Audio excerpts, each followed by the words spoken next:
अरे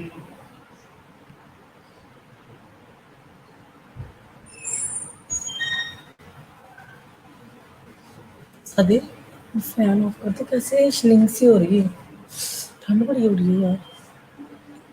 वो वाला टांगों को नीचे तक हवा आती है।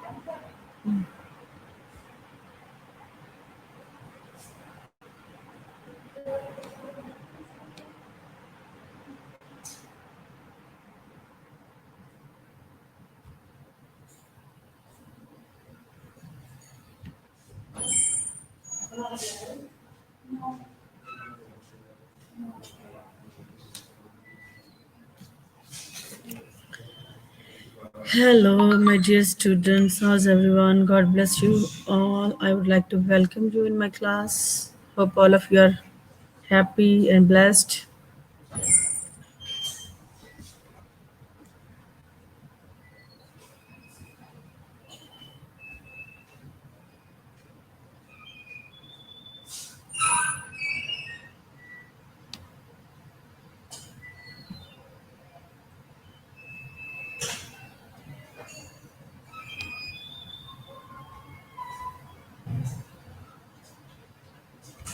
Can you hear me?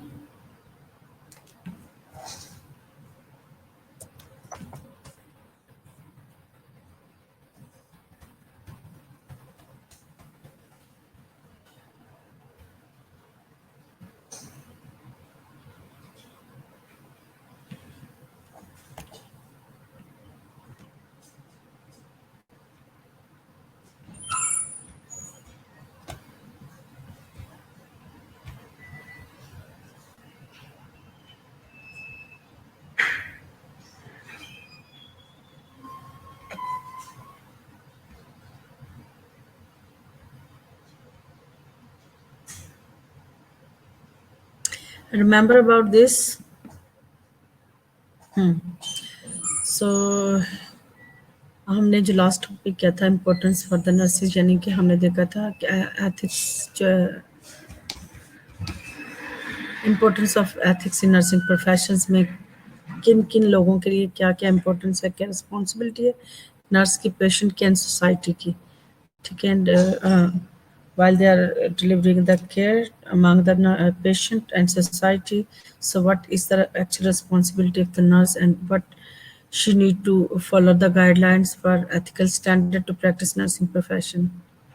So हमने देखा था importance for nurses, importance in the clinical area, importance within the horizon of the nursing profession, importance for the patient, and importance for the society and people. Yes, very good morning to all of you. जी Neha, Bushra at all.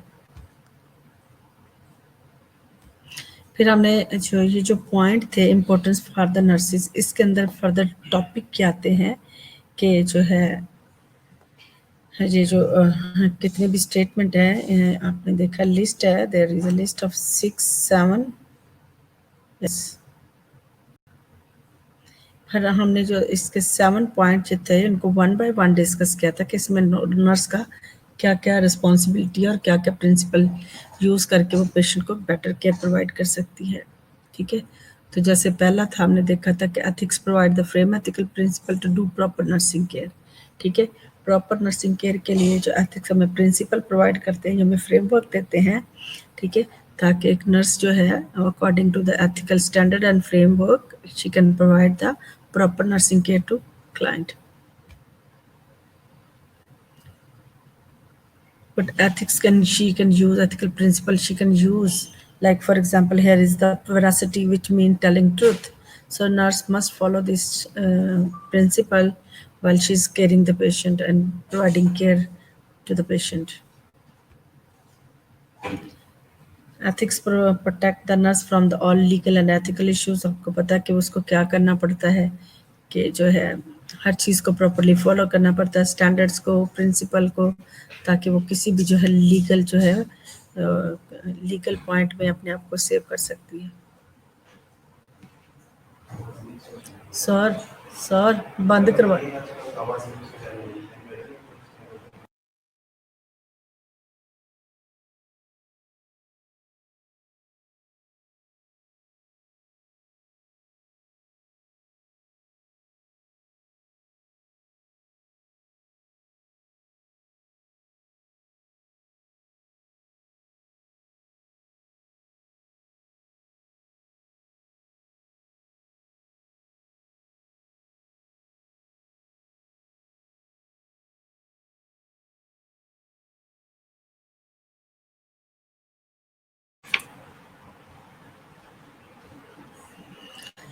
हाँ, तो हमने ये क्या पढ़ा था, third point था जो नर्स के पॉइंट ऑफ व्यू से नर्स का प्रिंसिपल आते हैं, नर्स की जो जिम्मेदारी रिस्पॉन्सिबिलिटी और इम्पोर्टेंस है नर्स के लिए, वो ethics, control, modify, mould and good ethical behaviour in the nurses.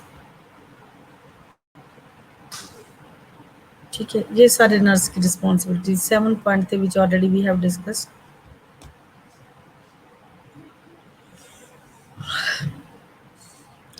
In clinical area की बात की थी हमने, क्लिनिकल एरिया में क्या क्या रिस्पॉन्सिबिलिटी है ये हमने बड़ा डिटेल के अंदर डिस्कस कर लिया था। पेशेंट की बात की थी फिर हमने।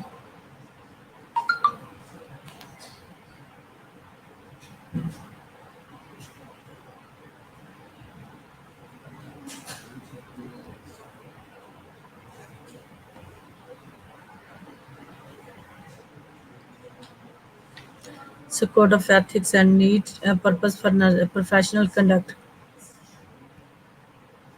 ये हमने देखा था।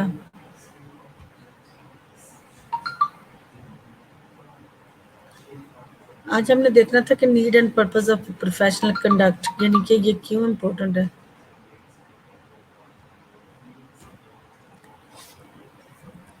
क्यों इम्पोर्टेंट है? Professional conduct is needed for the following purpose: to promote and safeguard the interest and wellbeing of the patient, to improve and maintain professional knowledge and competency, to acknowledge any limitation is gain knowledge and competency and declaim any duty or responsibility unless the nurse is not able to perform in a safe and skilled manner. Mean first जो है कि nurse को जो है कि क्या करना है, पर्पस नर्स को पर्पस और मकसद क्या है प्रोफेशनल कंडक्ट का, यानी कि जो हम एथिक्स की स्टडी है इसके स्टैंडर्ड को या एथिकल जो हम स्टैंडर्ड फॉलो करते हैं इसका हमें क्या पर्पस और ज़रूरत क्यों है कि हम इसको फिर ताकि हम पेशेंट की हेल्थ को प्रमोट कर सकें, सेफ गार्ड्स कर सकें in the interest of wellbeing of the patient, ताकि वेलबींग पेशेंट की वेलबींग के लिए हम उसको प्रमोट कर सकें और सेफ गार्ड कर सकें। ठीक है, to improve and maintain professional knowledge and competency, ताकि जो है इसलिए भी हमें ज़रूरत है कि हम अपने प्रोफेशनल नॉलेज को गेन कर सकें, उसको इम्प्रूव कर सकें और अपनी कॉम्पिटेंसी को यानी कि अपनी स्किल्स को भी इम्प्रूव कर सकें। सो नॉलेज एनी लिमिटेड, जब तक आपका जो नॉलेज लिमिटेड नॉलेज के साथ या कम जो है कॉम्पिटेंसी के साथ आप अपनी ड्यूटी को जो है वो अपनी रिस्पॉन्सिबिलिटी फुलफिल नहीं कर सकते, जब तक कि आप इस काबिल ना हो जाए कि आप you will able to practise safe and skilled manner, जब तक कि आपको किसी आपको ये आपके अंदर कैपेबिलिटी ना आए, जब जब जब तक कि नॉलेज आपके प्रॉपर आपके पास नहीं है कि क्या स्टैंडर्ड किस तरीके से प्रैक्टिस करनी है, तो आप कभी भी सेफली जो है पेशेंट के लिए you will not be allowed to practise nursing standard या नर्सिंग केयर। ठीक है, तो आपके पास जो है कि लिमिटेड नॉलेज और कॉम्पिटेंसी के साथ आप अपनी रिस्पॉन्सिबिलिटी को फॉलो नहीं कर सकते जब तक कि आप काबिल ना हो जाए कि आप पेशेंट को सेफ और स्किल्ड मैनर के साथ आप केयर प्रोवाइड कर सकते हैं। To work is an open and cooperative manner with the patient and their family in order to recognize and respect their involvement in the planning and delivering of care.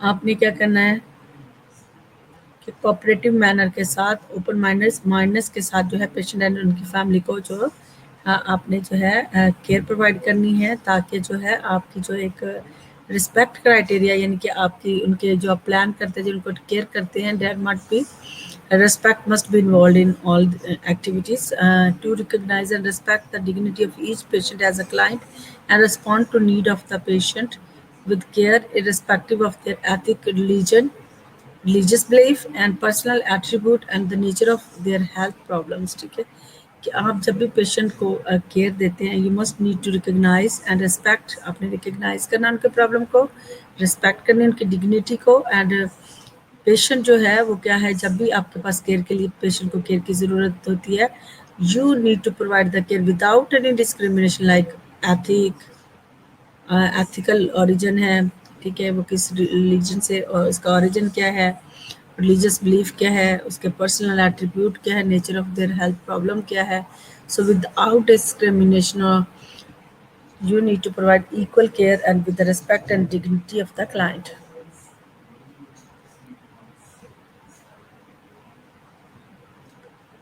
In professional conduct को understand करने का purpose और जो ज़रूरत है वो यही है कि हम जो भी काम करें पेशेंट की यानी कि रिस्पेक्ट को मद्देनज़र रखते हैं और पेशेंट की विशेस को उनकी ज़रूरत को मद्देनज़र रखते पेशेंट को केयर प्रोवाइड करना है to report the concern authority at the earliest about any physical and psychological and social problem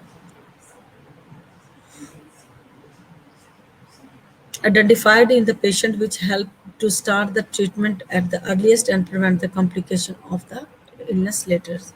आपने जब कोई भी ऐसी प्रॉब्लम देखते हैं कोई भी ऐसी तो आपने क्या करना है कंसर्न अथॉरिटी को अर्लियर इन्फॉर्म्ड करना है लाइक कोई फिजिकल है साइकोलॉजिकल एंड सोशल प्रॉब्लम है अगर आप पेशेंट में आइडेंटिफाई करते हैं तो you need to immediately report to the ताकि वो जो है इमीडिएटली ट्रीटमेंट जो अर्ली ट्रीटमेंट को जो इम्प्लीमेंट कर सके और हर तरह के कॉम्प्लिकेशन से जो बाद में हो सकती हैं उनसे उनको बचाया जा सके to work in cooperative manners with healthcare professional or other involved in providing care to recognize and respect their particular contributions within the care team क्या करना है कि आपको कोलैबोरेटिव काम करना अदर टीम मेंबर के साथ भी आपका जो है रेस्पेक्ट का जो criteria that must be maintain ठीक है health care professional manner with the health care professional और involved in providing care and recognize respect particular contributions with the care team.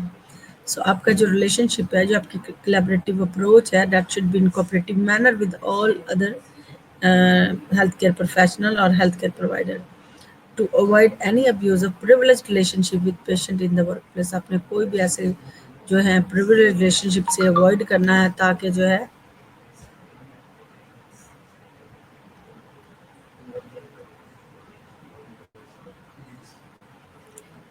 to protect all the confidential information concerning patient obtained in the course of professional practice and make disclosure only with the consent of the patient or when required by court order of the court sorry. So आपने कोई भी information इसलिए भी कि ताकि हमें पता हो हम जब हम प्रोफेशनल कंडक्ट का पता होगा प्रिंसिपल का पता होगा स्टैंडर्ड का पता होगा तो हम क्या करेंगे पेशेंट की इन्फॉर्मेशन को भी प्रोटेक्ट करेंगे जो भी आपसे पेशेंट से रिलेटेड आपके पास है ठीक है ताकि जो है पेशेंट की इन्फॉर्मेशन को हम उसी सूरत में डिस्क्लोज करेंगे जब हमें कोई कोर्ट में कोई ऐसा कोई प्रॉब्लम नहीं है या कोई ऐसा इशू हो गया तो there is a need to be expose और reveal that concern regarding patient then you may be to assist professional colleague to develop their professional competency and assist other in the healthcare team.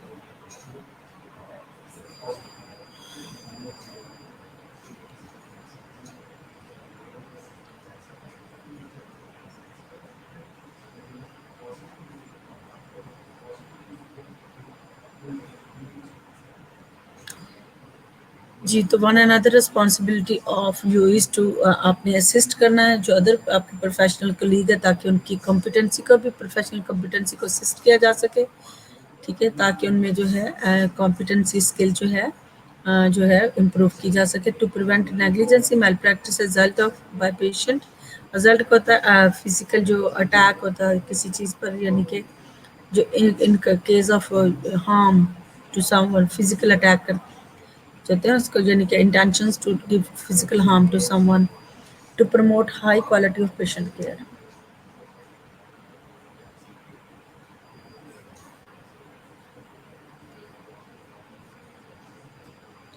to safeguard the nurse from legal and ethical issue involved in providing nursing care to ensure physical, psychological, and social safety of the patient and as nurse and patient to evaluate the professional performance of the nurse. यानी कि अगर आपने कोई ऐसा issue that is regarding to nursing care है ठीक है involve है आपको ये लीगली और एथिकली क्या करेगा प्रोटेक्ट करता है नर्स को और जो है physical psychological and social safety for the nurse ये प्रोवाइड करता है nurse as well as to the patient patient को भी सेफ रहता है नर्स भी जो है वो इन तमाम जो चीज़ों से है उससे प्रोटेक्शंस मिलती है that to evaluate professional performance of a nurse. So इसके लिए that is very easy way to evaluate what action is wrong and what are the right. So in that manners, the nurse will be able to learn the proper standard to perform his duty and activities according to the professional conduct. Understand?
सो अभी हम बात करेंगे ethical thought.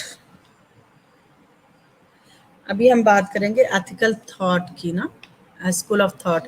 ये 3 school of thought and which are very important to know about their ideology, what is involved in their mind. क्या ethics may be divided into 3 broad school of thought. consequential school है, deontological school है, and virtue ethics schools है। हम इन 3 schools की जो है thought को understand करेंगे कि इनके क्या ओपिनियन है अबाउट दिस थॉट।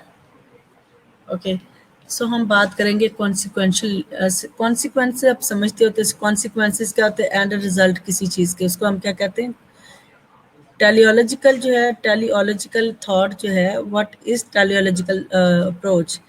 टेलियोलॉजी का मतलब है from Greek telos and logos mean reasons, यानी कि एंड किसी भी रीजन का जो एंड है, एंड रीजन जिसे हम कह सकते हैं, ठीक है। Explanation by reference to some purposes and goal और फंक्शंस, ठीक है। सो इसका मतलब है अगर कॉन्सिक्वेंसेस है और टेलियोलॉजिकल थॉट, ठीक है, तो इसे सेम कॉन्सिक्वेंसेस भी आप देखें किसी चीज़ का एंड है, आउटकम है।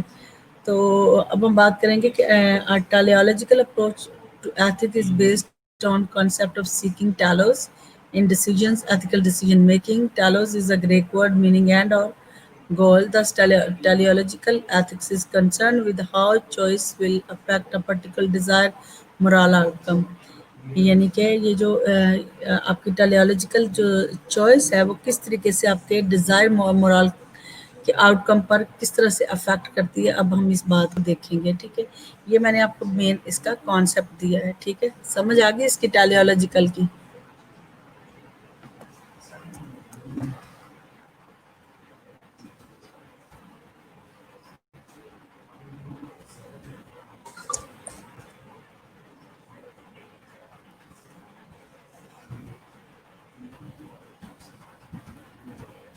जी, टेलियोलॉजिकल की समझ आ गई आपको?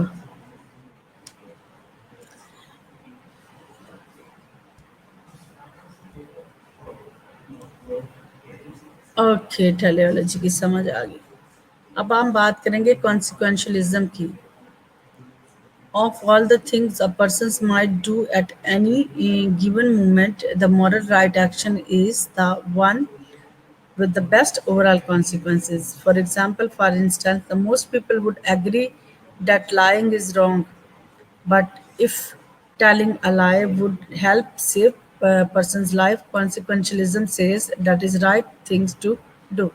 ठीक है, यानी कि कॉन्सिक्वेंसेस की जो थ्योरी, जो पर्सन की थॉट है, वो एक ऐसे मोमेंट को बात करता है कि मॉरली जो राइट एक्शन होते हैं, ठीक है, लेकिन अगर उसका एंड जो वो एक अच्छे पर्पस को शो करता है तो वो क्या करता है, अगर एक जैसे उसने एग्जांपल दिया कि एक जैसे झूठ बोलना क्या है, nobody is agree with to telling lie ना, is considered wrong, बट अगर कोई झूठ बोलकर किसी पर्सन की लाइफ को सेव करता है तो कॉन्सिक्वेंशलिज्म कहता है कि that is right things to do, ये ठीक है, ठीक है।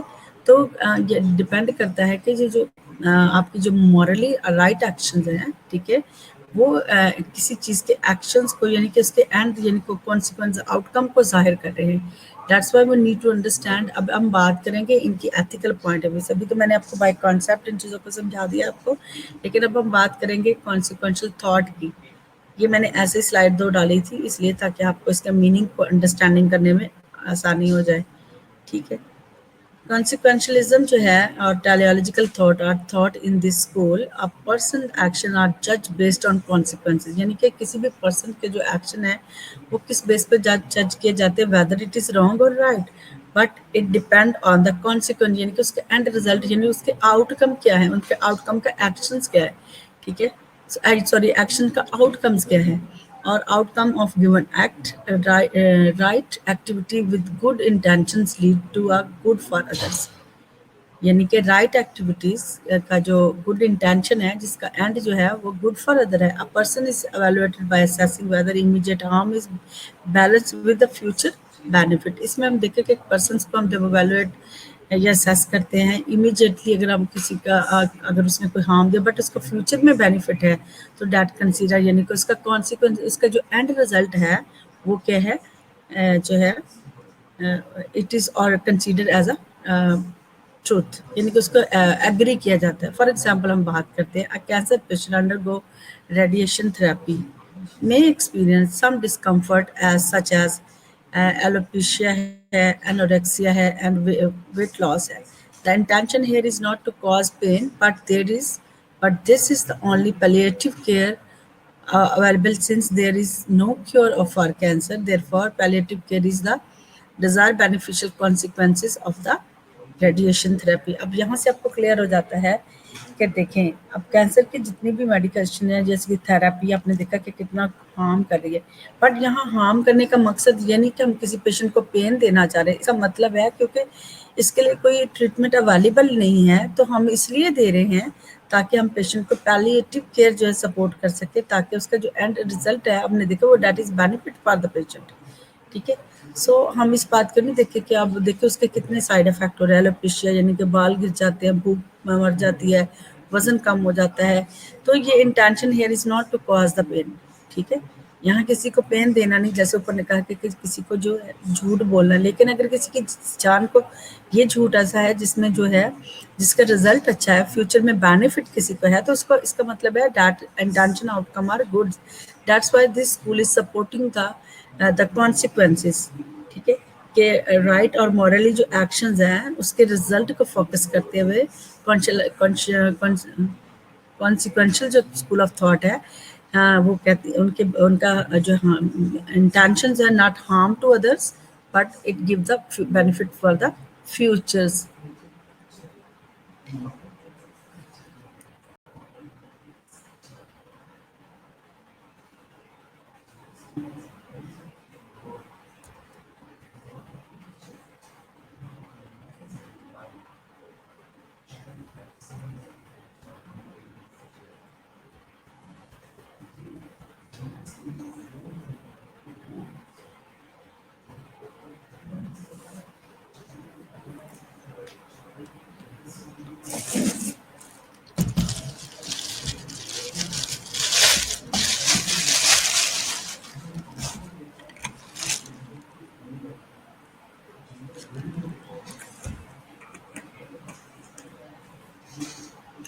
Okay Samrat, thank you so much.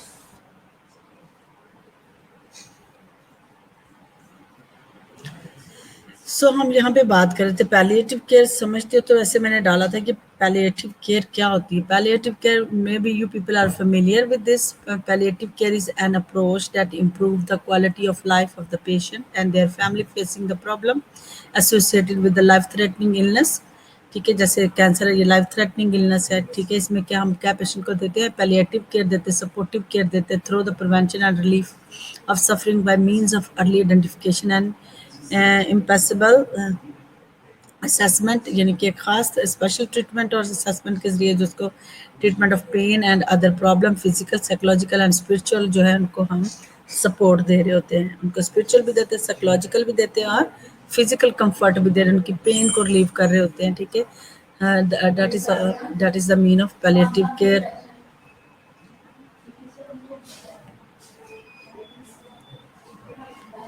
Okay, अब हम बात करेंगे डीओंटोलॉजिकल स्कूल ऑफ थॉट की बात करेंगे। इसमें जो है deontological, this school teach to obey the rule and regulations of the school or in institutions where the student are learn, and a right action is an action is right if it is accordance with the moral rules or principle। इस school of thought के मुताबिक जो है कि यानी कि जो school authorities के और रूल एंड रेगुलेशंस को क्या करना है, और जो इंस्टीट्यूशंस है you need to obey all because where the student are learn, क्योंकि स्टूडेंट वहाँ स्टूडेंट लर्निंग स्टूडेंट की जो है वो ए बेसिक वो इंस्टीट्यूशंस भी हो रही थी, यहाँ से उनको क्या करना पड़ता है, उनको फॉलो करना पड़ता रूल एंड रेगुलेशंस के लिए, ठीक है। सो इसमें हम क्या करेंगे कि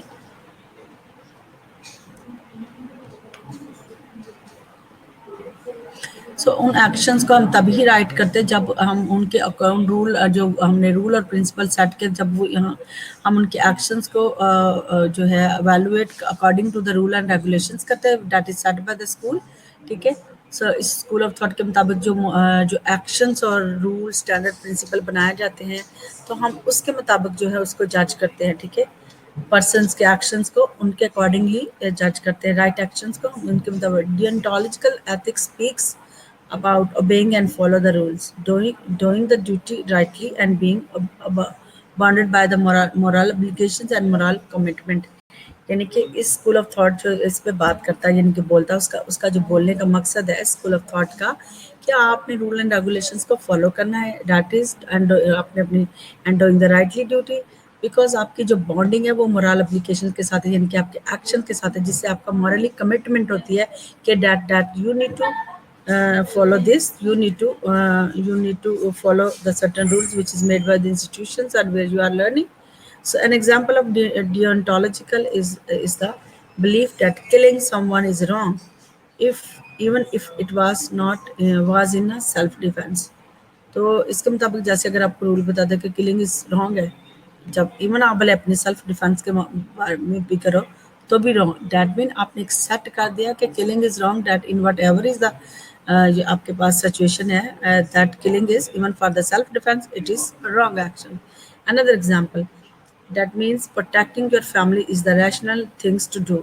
आपको पता है कि ये एक राइट थिंग है but even it is not the morally best things to do कि आप अपनी फैमिली की प्रोटेक्शन के लिए कुछ भी कर दो, मार दो किसी को, बिकॉज किलिंग इज प्रोहिबिटेड, ठीक है। तो इट्स नॉट अ जो है यानी कि इस डियोंटोलॉजिकल स्कूल ऑफ थॉट के मुताबिक you need to obey the right actions, ठीक है। आपकी जो कमिटमेंट है जो आपकी मॉरल एप्लीकेशन है that is bounded with this according to this school of thought.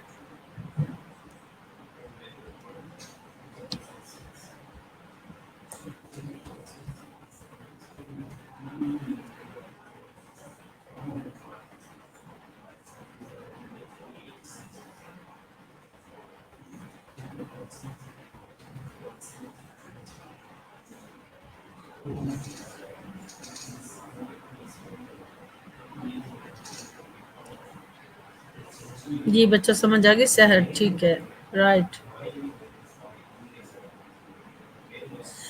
हाँ yes Simra, thank you so much Rolika and सहर।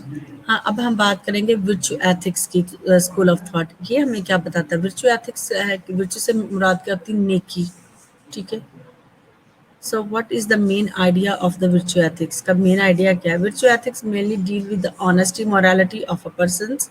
It states that the practicing good habits such as honesty and generosity make a moral and virtuous persons. It guide a persons without specific rule for resolving the ethical complexity। यानी कि किसी भी शख्स को अगर आपने जो है देखना चाहते हैं कि उसके अंदर मोरालिटी का क्राइटेरिया जो है कि उस पर्सन के अंदर ये हैबिट और कैरेक्टरिस्टिक्स यानी कि ऑनेस्ट होना चाहिए, जेनरसिटी होनी चाहिए, यानी कि और उसका मॉरल और that will help to make a virtuous person. तो वो एक पर्सन को विर्चुअस पर्सन जो है वो क्लियर करता है कि एक विर्चुअस पर्सन की जो कैरेक्टरिस्टिक्स होती है वो ऑनेस्ट होता है, ठीक है, ऑनेस्टी को प्रैक्टिस करता है, उसके अंदर जो अखलाक की वैल्यूज इज़ वेरी हाई होती है, ठीक है। So that mean all in वो हर ही कुछ उसके एक्शंस होते हैं वो इट शोज द विर्च्यूज, ठीक है।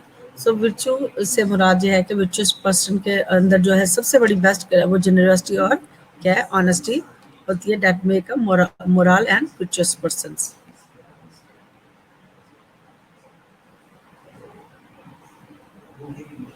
तो ऐसे विर्चुअस पर्सन के अंदर जो है आप देखते हैं कि वो एक ऐसा पर्सन यानी कि एक स्पेसिफिक रूल है जिसके अंदर जो है कि किसी रूल की ज़रूरत नहीं होती किसी भी पर्सन को, वो है अगर वो नेक काम करता है, जो नेकी उसका अपने पर्सपेक्टिव से, तो उसके लिए उसको किसी चीज़ को फॉलो करने की, बिकॉज वो क्या करता है कॉम्प्लेक्स एथिकल प्रॉब्लम को भी वो उसके लिए ओवरकम करता है, यानी कि रिजॉल्व कर लेता है। एक विर्चुअस पर्सन का जो मेन आइडिया जो ये थिंकिंग शेयर की गई है यहाँ पे। जी, virtuous ethical school जो है according to this school thought, if an individual thought, idea and view are morally and ethically good, ठीक है, then his or her action will be also good। अगर उसकी morally और ethical values good है तो उसका मतलब उसके action भी good है। It gives the importance to the character of the individual, which should be molded and mended by teacher।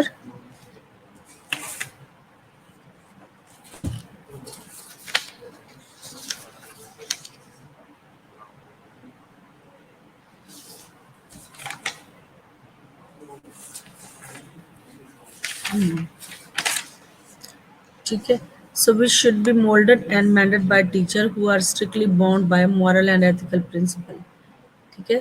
सो इस स्कूल ऑफ थॉट के ज़रिए जो है हम बहुत सारी चीज़ों को जो जिनको हम जो है मोल्ड नहीं कर सकते, moulded not mended by the teacher, ठीक है, नहीं कर सकते, वो are strictly bonded with the ethical principle. तो इन ऐसे करेक्टर्स में इस जो है विर्चु एथिक्स के ज़रिए जो है हम दूसरी चीज़ों को जो जिनके कॉम्प्लेक्स जो चीज़ें हैं जिनको हमें अंडर जो इसमें स्ट्रक्ट आपको किसी जो है रूल को फॉलो नहीं करना पड़ता, किसी स्ट्रिक्टली बाउंड नहीं होना पड़ता by moral and ethical principle, but it's आप इसको मोल्ड कर सकते हैं मैंडेड बाय द टीचर, यानी कि ये टीचर जो है वो आपको इस फिलॉसफी को टीच करता है ताकि जो है आप जो है उन चीज़ों को अंडरस्टैंड करें। For example one when teacher act as a source of for the student they learn to mould their behaviour, यानी कि इसको हम क्या करते हैं, हमें किसी को यानी कि स्ट्रिक्ट रूल नहीं करना पड़ता, अकॉर्डिंग टू द बिहेवियर हम उनको जो है गुड चीज़ों में प्रमोट करते हैं, उनके राइट एक्शंस को बताते हैं बीइंग अ टीचर। जैसे फॉर एग्जांपल हमें किसी रूल के अगर इंटरनल कोई ऐसा इश्यू होता है तो हम स्टूडेंट को करेज भी कर रहे थे, सपोर्ट भी कर रहे थे, even in the negative feeling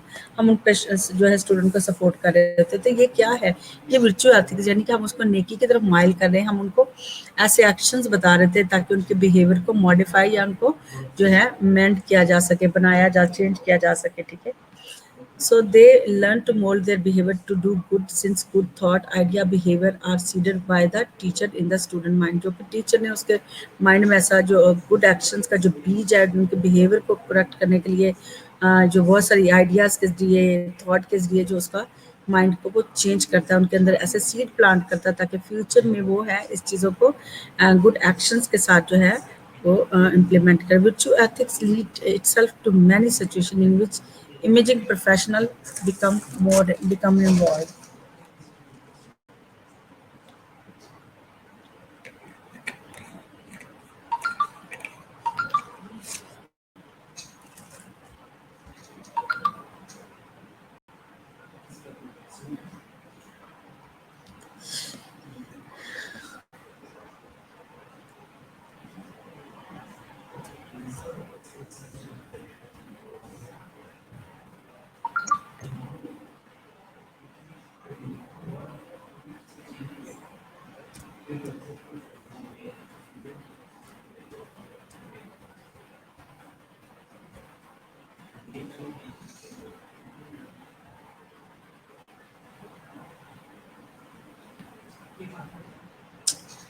जी समझ आ गई बच्चों एथिक्स से है।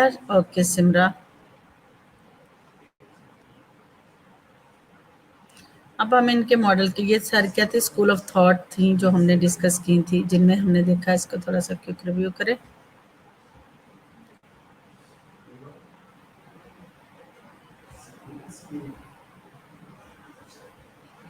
जी, हमने पढ़ी थी एथिकल थॉट, जो ethical thought involve in ethical while we are handling the ethical issues. जब भी हम क्लिनिकल प्रैक्टिस में यानी कि ऐसी एथिकल जो और बिहेवियरल जो है इम्प्लीकेशंस कैसे कर सकते हैं while we are delivering the client care. So sequential जो है वो किस तरीके से आप एक स्टैंडर्ड को प्रैक्टिस करते हैं, एथिकल स्टैंडर्ड को जब प्रैक्टिस करना है, you need to understand these three school of thought, यानी कि consequential school of thought, deontological school of thought and virtuoethical school of thought।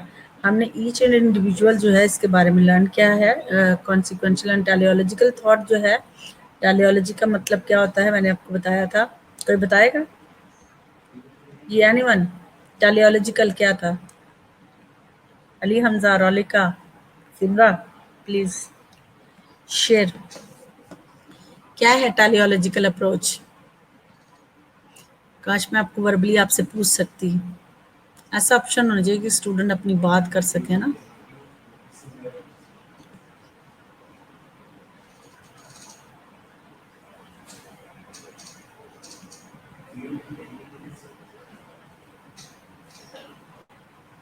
आप रिप्लाई कर रहे हो?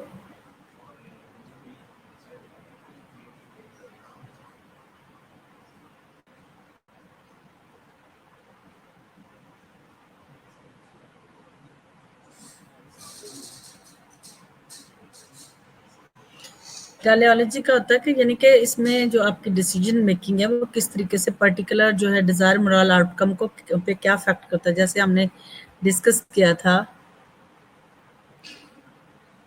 ठीक है, इसके एग्जांपल के साथ जो टेलियोलॉजिकल और कॉन्सिक्वेंशलिज्म जो थॉट है, इसके मुताबिक हमने कैंसर पेशेंट के बारे में लर्न किया था कि जो है इसका जो स्कूल ऑफ थॉट है कि यानी कि पर्सन के जो एक्शन है जज based on the consequences or outcome of given act। ठीक है, right activities with a good intention lead to a good for others. ठीक है, आपकी जो है आपका जो इमीडिएट जो आपको वैल्यूएट पर्सन के एक्शंस को जो करते हैं बेस्ड ऑन राइट एक्शंस। ठीक है, बट इंटेंशन जो अगर उनके देखे उसका फ्यूचर में बेनिफिट है बट इमीडिएटली हार्म आपको लग रहा है, लेकिन दैट बट फ्यूचर बेनिफिट है, तो दैट इज कॉन्सिक्वेंशियल थॉट कहती है दैट एक्शन इज गुड। ठीक है, सो इसमें हमने देखा था कि कैंसर पेशेंट जो है जैसे उसको एलोपेशिया है, एनोरेक्सिया है, ये सारे हार्म तो हो रहे हैं, लेकिन इसका इंटेंशन ये नहीं है कि हम पेशेंट को पेन देना चाह रहे। इसका मतलब ये है कि हम पैलिएटिव केयर दे रहे हैं, उनको फिजिकल, साइकोलॉजिकल और जो स्पिरिचुअल केयर प्रोवाइड करके हम पेशेंट उनके पेन को कम कर रहे हैं। दैट इज द इसका बेनिफिट। और जो कॉन्सिक्वेंसेज हैं यानी कि डिज़ायर जो beneficial consequences of the radiation therapy के जो ये जो है आउटपुट आपको पता चल रहा है कि ताकि पेशेंट के पेन को जो है रिलीव किया जा सके। पैलिएटिव केयर का मैंने आपको बताया, डियोंटोलॉजिकल मैंने आपको बताया कि ये है कि ये स्ट्रिक्टली क्या करती है, इसकी ऑब्लिगेशन जो है rule obey the rule and regulations. ठीक है, कि इसमें जो आपको स्ट्रिक्ट रूल को और रेगुलेशन को फॉलो करना पड़ता है। ठीक है, डियोंटोलॉजिकल जो थॉट है इसमें जो आप वो बात करता है कि यानी कि आपको रूल के अकॉर्डिंगली जो है अपने एक्शंस को जो राइटली एक्शन करने हैं वो according to the rule and because you are bonded with the moral application and moral commitment. ठीक है, जैसे आज मैंने दो एग्जांपल शेयर की थी। वन इज कि आप अपनी फैमिली की प्रोटेक्शंस में किसी को हार्म नहीं दे सकते बिकॉज यू आर मॉरली जो है you are bonded with the moral actions obligation and moral commitment. आपका कमिटमेंट है कि किलिंग इज हार्म।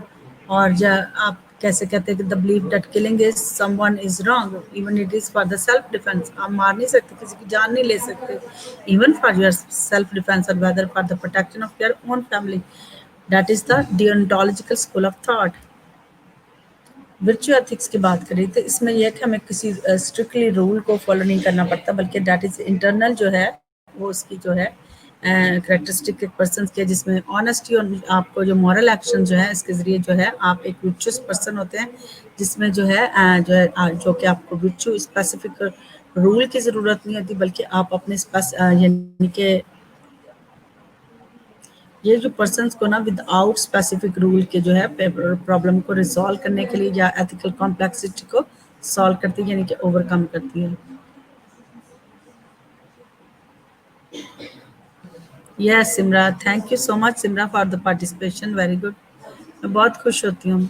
यहाँ पे एक बात, एक टीचर की एग्जांपल दी गई है कि वर्चुअल एथिक्स अगर वो क्लास में है, एक इंडिविजुअल टीचर जो है, इसमें वो क्या कर सकते, किसी रूल और प्रिंसिपल के नहीं कर रही, बल्कि स्टूडेंट के बिहेवियर और उसके एक्शंस को इम्प्रूव करने के लिए उसको मॉरली जो है उसको मोल्ड और मैंडेट करके टीचर जो है स्ट्रिक्टली जो है not strictly bound by the moral and ethical principle के तहत नहीं करी, बल्कि पेशेंट उसके राइट एक्शंस को जो है फॉर फ्यूचर के लिए, ताकि वो इंटेंशन में उसकी थॉट आइडिया और बिहेवियर को जो है इसके अंदर जो टीचर एक स्टूडेंट के अंदर सीट को इम्प्लांट करता है, that reason is to just improve the professional imaging.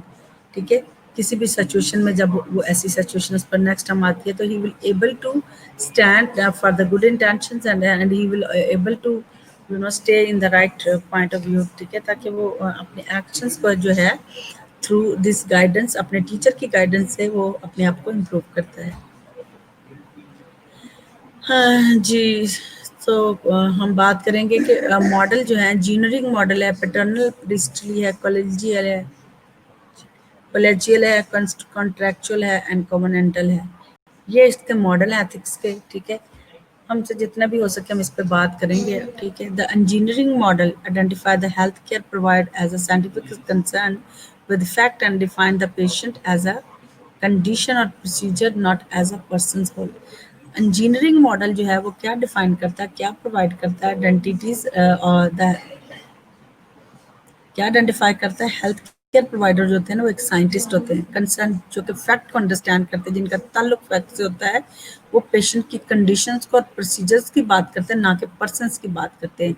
वो किसी पर्सन्स की पर्सनल कैरेक्टरिस्टिक्स पे नहीं बात करते, बल्कि पेशेंट की कंडीशंस पे और उसके प्रोसीजर्स पे बात करते हैं। ठीक है, for example, a healthcare profession using the engineering model tend to view patient as a collection of body system instead of a whole person, यानी कि उसके बॉडीली सिस्टम को की बात करता है कि बॉडी का सिस्टम जैसे आप बात कर रहे हैं।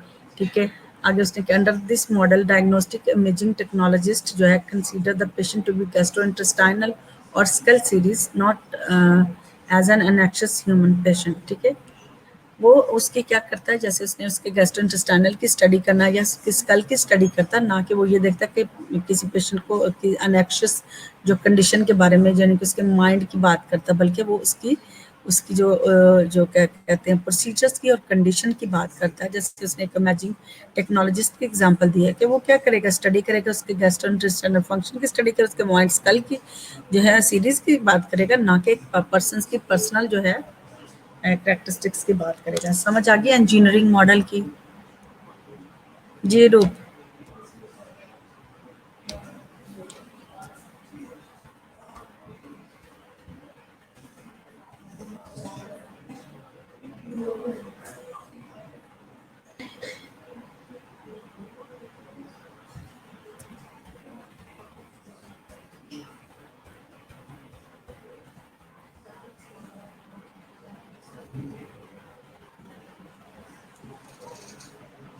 ओके, ठीक है सर, यानी कि इसमें इंजीनियरिंग मॉडल के मुताबिक जो है कि एक पर्सन को जो उसके प्रोसीजर उसकी कंडीशन की बात करता है, ना कि एक होल पर्सन को उसके बारे में बात करता है, बल्कि उसके रिगार्डिंग उसकी जो सिचुएशन है, जो उसके प्रोसीजर है, उसके बारे में बात करता है, यानी कि बॉडी सिस्टम की बात करते हैं instead of person as a whole. Okay, paternal जो है प्रिस्टली मॉडल है, paternalistic model sometime called the paternal और प्रिस्टली मॉडल। इसको जो पैटर्नलिस्टिक मॉडल, इसको प्रिस्टली मॉडल भी कहा जाता है। In this model the physician patient interaction ensure that patient receive the interventions that best promote their health and well being. ठीक है, कि यहाँ पे हम एग्जांपल देखेंगे, paternalism is the interference with the liberty of the liberty or autonomy of a person's or another person's with intent promoting good and preventing harm to the persons। ठीक है, यानी कि इसमें जो है पर्सन्स की जो आपने देखा है यहाँ एग्जांपल से भी आपको समझ आ गई होगी। इसका मतलब ये है कि फिजिशियन और पेशेंट का जो इंटरेक्शन होता है वो पेशेंट की जो है इसका मकसद होता है पेशेंट की हेल्थ को प्रमोट करना एंड वेलबींग को सपोर्ट करना है, ठीक है।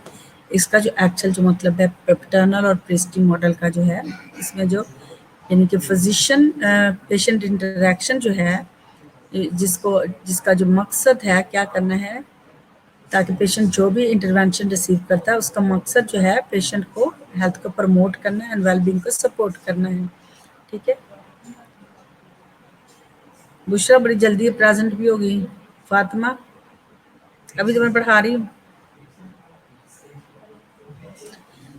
मैंने एग्जांपल शेयर किया कि जैसे उसने कहा कि example of paternal every day life are laws and which require seat belt, wearing helmet while riding a motorcycle and banning certain drugs। हम पैटर्नलिज्म की एग्जांपल की बात, तो हर दिन हम जो लॉ फॉलो करते हैं, जैसे वो क्या करते हैं, इसका मकसद ये होता है कि किसी को सेव करना है। पैटर्नल प्रिस्क्री मॉडल का भी ये मतलब कि जो पेशेंट और नर्स का क्लाइंट रिलेशनशिप है, उसकी जो इंटरवेंशन करना है ना, उसका मकसद ये है कि अपने हेल्थ को प्रमोट करना और हेल्थ वेलबींग को सपोर्ट करना है, ठीक है। इसी तरीके जैसे इसने एग्जांपल दिए कि हर दिन हम जो लॉ फॉलो करते हैं वो लॉ इसलिए बनाए जाते हैं ताकि जो है हमें जो है जो इनकी इंटरवेंशन का मकसद ये है कि हेल्थ को हमारी सपोर्ट करना है। इसलिए ये मॉडल प्रिस्टली और पैटर्नल मॉडल जो है वो ऑफर किए गए हैं ताकि अकॉर्डिंग टू एथिकल स्टैंडर्ड जो है हम किसी पर्सन की जान को बचाने के लिए या उसकी वेल बीइंग के लिए या उसकी प्रमोशन के लिए हम सर्टन जो लॉ क्रिएट करते हैं that is just benefit the client. The paternal priestly model casts the caregiver in the omniscient यानी कि knowing every यानी कि पेशेंट का राइट है कि वो हर चीज़ को जाने, ठीक है। प्रिस्टली मॉडल का मतलब है care cast the caregiver in the omniscient knowing everything. इसका मतलब है ओमनी सेंट का मतलब knowing everything. A paternalist role of making decisions for rather than with the patient, यानी कि आपने पेशेंट के जरिए जो है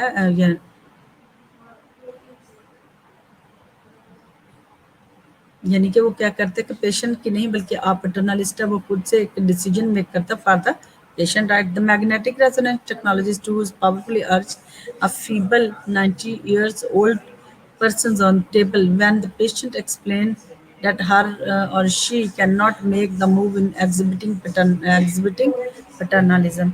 यानी कि आप देखते हैं कि एक मैग्नेटिक टेक्नोलॉजिस्ट है जो कि हु पावरफुली अर्ज, ठीक है, फीबल यानी कि एक बहुत ही कमज़ोर और जो 90 ईयर पेशेंट है, नॉट एबल टू मूव, ठीक है।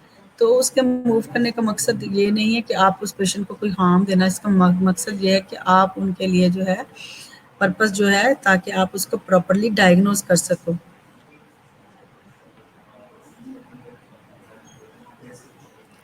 She cannot make the move in exhibiting paternalism. इसका मतलब है कि ये क्या है, पैटर्नलिज्म को सपोर्ट करता है कि we are just not giving the harm because patient नहीं मूव कर सकते। इसका मतलब ये नहीं कि हम पेशेंट को वो कमज़ोर है और हम उसको कोई तरह से कुछ स्ट्रिक्ट कर रहे हैं, बल्कि ये सपोर्ट कर रहे हैं ताकि पेशेंट का जो है डायग्नोस्टिक क्राइटेरिया को जो है इजीली इवेलुएट कर सकें।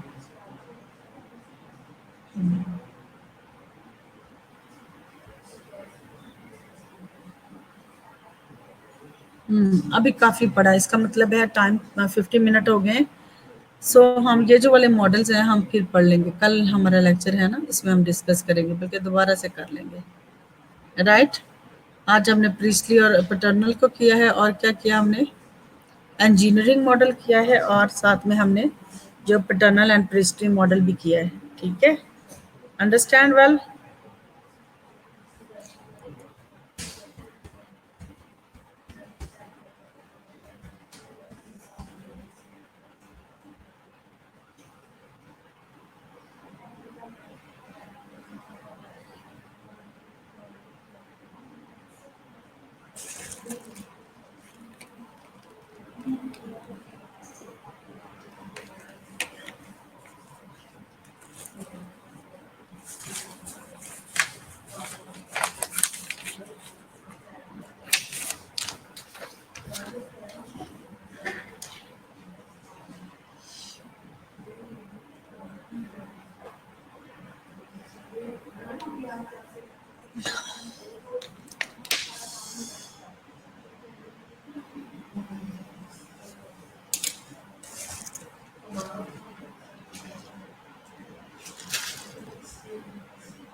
किसी अच्छी जगह जाए तुम्हें लगा है ये तो फर्स्ट टाइम है हमारे साथ हां सब भैया जना भैया तेरे मन है